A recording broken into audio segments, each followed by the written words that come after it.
Supreme court के retired justice B Sudarshan Reddy ने vice president के लिए नामांकन दाखिल किया। इस मौके पर राहुल गांधी, सोनिया गांधी, शरद पवार समेत कई बड़े नेता मौजूद थे। विपक्षी गठबंधन के उपराष्ट्रपति उम्मीदवार सुप्रीम कोर्ट से retired justice B Sudarshan Reddy ने गुरुवार को नामांकन भरा। रेड्डी ने 4 सेट में नामांकन दाखिल किया। खड़गे समेत 20 नेता प्रस्तावक बने। नामांकन के समय लोकसभा में नेता प्रतिपक्ष राहुल गांधी, सोनिया गांधी, एनसीपी प्रमुख शरद पवार सहित कई बड़े नेता मौजूद रहे। रेड्डी ने नामांकन दाखिल करने से पहले संसद परिसर में प्रेरणा स्थल पर महात्मा गांधी को पुष्पांजलि अर्पित की। उपराष्ट्रपति पद के लिए चुनाव 9 सितंबर को होगा। नामांकन दाखिल करने के बाद बी सुदर्शन रेड्डी ने कहा कि यह चुनाव केवल एक व्यक्ति का चुनाव नहीं है, बल्कि भारत के उस विचार से जुड़ा है जहां संसद ईमानदारी से काम करती है और सहमति का सम्मान किया जाता है और संस्थाएं स्वतंत्रता और निष्पक्षता के साथ लोगों की सेवा करती है। रेड्डी ने आगे कहा कि अगर वे चुने जाते हैं तो उपराष्ट्रपति पद को निष्पक्षता, गरिमा, संवाद और शिष्टाचार के साथ निभाएंगे। नमन कुमार, दिल्ली, न्यूज़ 24। सपा मुखिया अखिलेश यादव ने मतदाता सूची में गड़बड़ी के आरोप में बीजेपी, चुनाव आयोग और जिलाधिकारी को टिकड़ी करार दिया है। दरअसल अखिलेश यादव ने हक का गणित समझाने की कोशिश की है। अखिलेश यादव ने अपने सोशल मीडिया अकाउंट पर लिखा है कि चुनाव आयोग से लेकर जिलाधिकारी, भाजपा चुनाव आयोग, जिलाधिकारी की टिकड़ी अभी तक हमारे द्वारा दिए गए 18,000 एफिडेविट में से सिर्फ 14 शपथ पत्रों के बारे में ही, वो भी आधी अधूरी निराधार सफाई दे पाई है। 18,000 हलफनामों में 14 को कम भी कर दिया जाए तो 17,986 का हिसाब अभी बाकी है। यही हक का गणित है। इसके साथ ही अखिलेश यादव ने लिखा है कि न चलेगी हकमारी, न मतमारी, इस बार पीडीए सरकार हमारी। वहीं अखिलेश यादव के इन आरोपों का जवाब देते हुए बीजेपी ने साफ तौर पर कहा है कि जब समाजवादी पार्टी चुनाव में हारती है तो चुनाव आयोग पर गंभीर सवाल खड़े करती है। कैमरा पर्सन मिंटू सिंह के साथ अशोक तिवारी, लखनऊ, न्यूज़ 24। उत्तर प्रदेश के पूर्व मुख्यमंत्री कल्याण सिंह की चौथी पुण्यतिथि को आज हिंदू गौरव दिवस के रूप में मनाया जा रहा है। इस कार्यक्रम में शामिल होने के लिए उत्तर प्रदेश के मुख्यमंत्री और डिप्टी सीएम समेत केंद्र और राज्य के 20 से ज्यादा मंत्री अलीगढ़ पहुंचे हुए हैं। उत्तर प्रदेश के पूर्व मुख्यमंत्री कल्याण सिंह की चौथी पुण्यतिथि को हिंदू गौरव दिवस के रूप में मनाया जा रहा है। कल्याण सिंह की पुण्यतिथि पर मुख्यमंत्री योगी आदित्यनाथ ने उन्हें श्रद्धांजलि अर्पित करते हुए कहा कि कल्याण सिंह के रहते हुए किसी भी राम भक्त का बाल भी बांका नहीं हो सका। बीजेपी के प्रदेश अध्यक्ष भूपेंद्र चौधरी ने कहा कि बाबूजी कल्याण सिंह के दिखाए हुए रास्ते पर चलते हुए हमें राजवीर सिंह उर्फ राजू भैया के साथ साथ चलना है। तो वहीं डिप्टी सीएम ब्रजेश पाठक ने कहा कि कल्याण सिंह ने सनातन धर्म की पताका को सबसे ऊंचा फहराया है।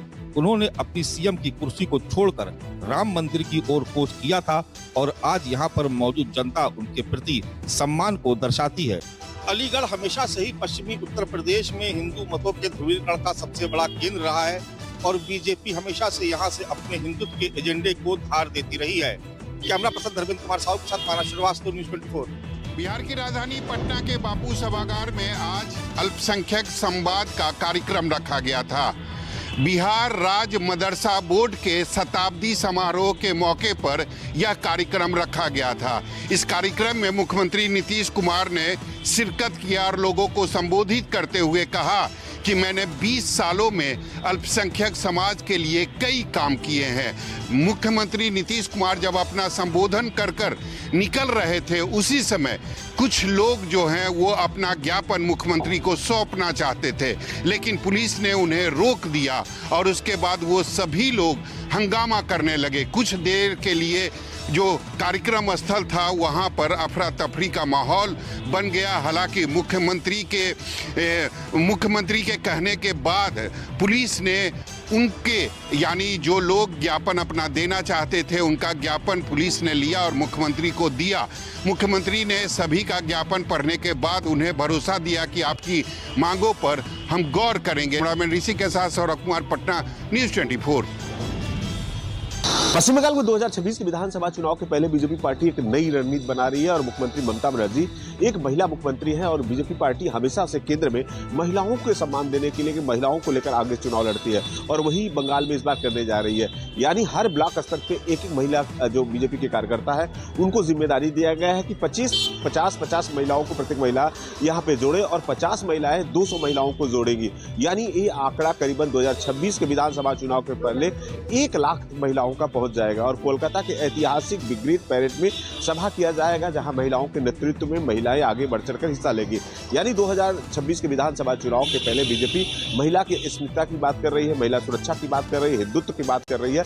वहीं मुख्यमंत्री ममता बनर्जी पश्चिम बंगाल में जिस तरह से बंगाली भाषियों पे अदर राज्यों पे हमला हो रहा है, भाषा आंदोलन को लेकर आंदोलन कर रही है, तो कह सकते हैं कि इस बार 2026 के विधानसभा चुनाव का मुकाबला महिला बनाम महिला होने जा रहा है और मुख्यमंत्री ममता बनर्जी को कैसे घेरा जाए इसकी बीजेपी पूरी रणनीति तैयार कर रही है।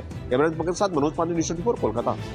यूपी सीएम के जनता दरबार में पहुंचा जहर खा करके गाजियाबाद का रिटायर्ड फौजी। राजधानी लखनऊ में मुख्यमंत्री के जनता दरबार में गाजियाबाद लोनी सिरौली के रहने वाले रिटायर्ड फौजी सतवीर गुर्जर जहर खा करके पहुंचे। जानकारी होने पर हड़कंप मच गया। हालत बिगड़ने पर उन्हें सिविल अस्पताल भर्ती कराया गया, जहां उनका इलाज चल रहा है।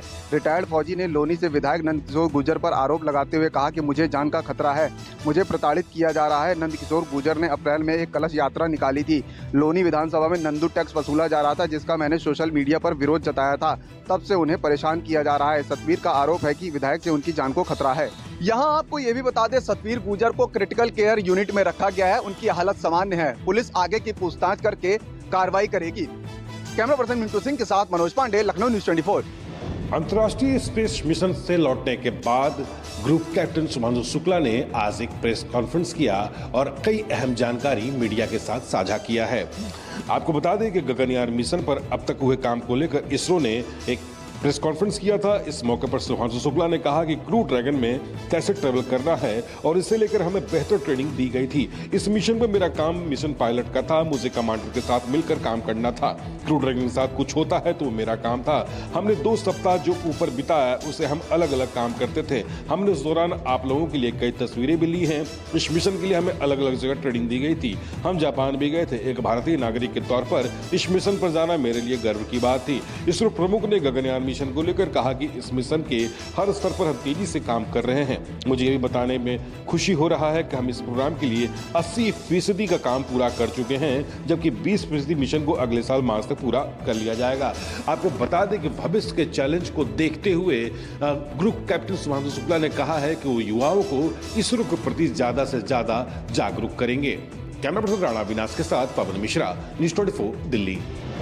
मोहाली के क्रिकेट स्टेडियम में पंजाबी फिल्म फेयर अवार्ड 2025 होने जा रहा है और पीछे आपको दिखाई भी दे रहा है कि पुराना क्रिकेट स्टेडियम है, जहां पर बॉलीवुड और बॉलीवुड की जो नामवर फिल्मी सितारे हैं जहां पर जुटेंगे भी और अपनी परफॉर्मेंस भी देंगे, चाहे वो जैकलिन फर्नांडिस हो, सतिंदर सरताज हो, शहनाज गिल हो, इसी तरह हनी सिंह हो, जहां फिर पंजाबी के दूसरे जो स्टार हैं वो भी जहां पर आएंगे और अपनी परफॉर्मेंस भी देंगे।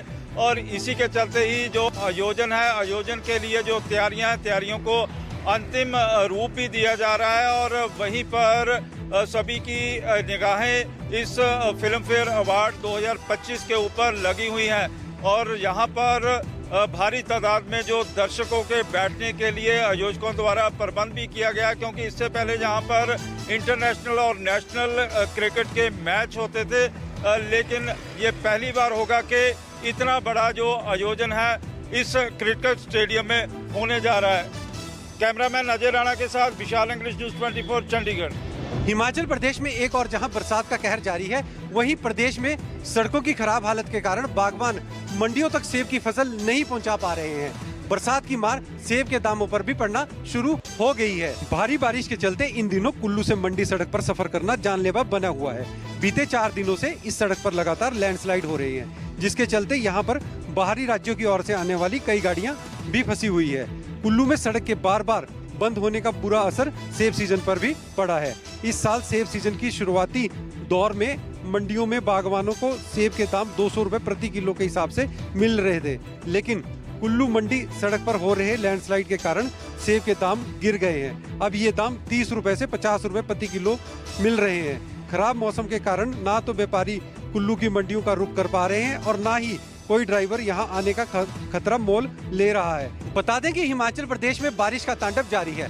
जगह जगह भारी बारिश, लैंडस्लाइड और बाढ़ के चलते रास्ते अवरुद्ध हैं, जिससे यातायात बुरी तरह से प्रभावित हो रहा है। राजेश शर्मा, कुल्लू, न्यूज 24। राजस्थान के कई जिलों में बारिश का तीसरा दौर शुरू हो गया है। मौसम विभाग की माने तो पाली, जोधपुर, बांसवाड़ा और उदयपुर संभाग में इस वक्त जबरदस्त बारिश हो रही है और इसके चलते कई इलाकों में पानी भी भर गया है। जोधपुर से कई ऐसी तस्वीरें आई है जिसमें पानी के तेज बहाव में कुछ बच्चे तैरते हुए भी नजर आ रहे हैं। गनीमत यह रही कि इन्हें आसपास वहां से गुजर रहे लोगों ने बचा लिया। गाड़ियां और सड़कें भी पानी में डूबती हुई नजर आ रही है। मौसम विभाग की माने तो अगले 4 से 5 दिन तक बारिश के इस तीसरे दौर के जारी रहने की संभावना है और राजस्थान सरकार ने भी बारिश के पहले 2 चरणों के अनुभव को देखते हुए सभी जगह एसडीआरएफ को तैनात रहने का निर्देश जारी करते हुए कंट्रोल रूम को फिर से शुरू करने की बात कही है। फिलहाल तो यह देखना होगा कि किसानों को राहत देने वाली यह बारिश इस बार कितनी तेज बरसती है, क्योंकि राजस्थान के कई बांध अब भी आधे से ज्यादा खाली पड़े हैं। Srivatsan, Jaipur, news 24। 7th day school में 10वीं के छात्र की निर्मम हत्या के बाद दूसरे दिन भी हालात बने हैं तनावपूर्ण। स्कूल के बाहर लगातार हो रहा है प्रदर्शन। छात्र की हत्या को लेकर बीएचपी, बजरंग दल और अन्य संगठन द्वारा आज मणिनगर, काकरिया और ईशनपुर इलाके में दिए गए बंद के ऐलान के बाद भारी पुलिस बल की तैनाती के बावजूद स्कूल के बाहर जमकर प्रदर्शन हुआ। वहीं एनएसयूआई के प्रदर्शन के दौरान पुलिस और कार्यकर्ताओं के बीच धक्का मुक्की और झड़प भी हुई। पुलिस ने हालात काबू में करने के लिए 50 से ज्यादा एनएसयूआई के कार्यकर्ताओं को हिरासत में लिया है। बताया जा रहा है कि अब तक 2 केस दर्ज हुए हैं, पहला छात्र की हत्या का और दूसरा स्कूल में हुई तोड़फोड़ का। स्कूल प्रशासन का कहना है कि इस तोड़फोड़ में करीबन 12 लाख रुपए का नुकसान हुआ है। इस पूरे मामले में स्थानीय समाज और व्यापारी वर्ग का भी गुस्सा देखने को मिल रहा है। मणिनगर और ईश्वरपुर की दुकानें और स्कूल आज बंद रहे। सिंधी समाज ने भी न्याय की मांग करते हुए सिंधी मार्केट पूरी तरह से बंद रखा हुआ है। फिलहाल हालात तनावपूर्ण है, लेकिन पुलिस ने पूरे घटनाक्रम पर नजर बनाए हुए है। कैमरामैन प्रात साथ भूपेंद्र सिंह, अहमदाबाद, न्यूज 24।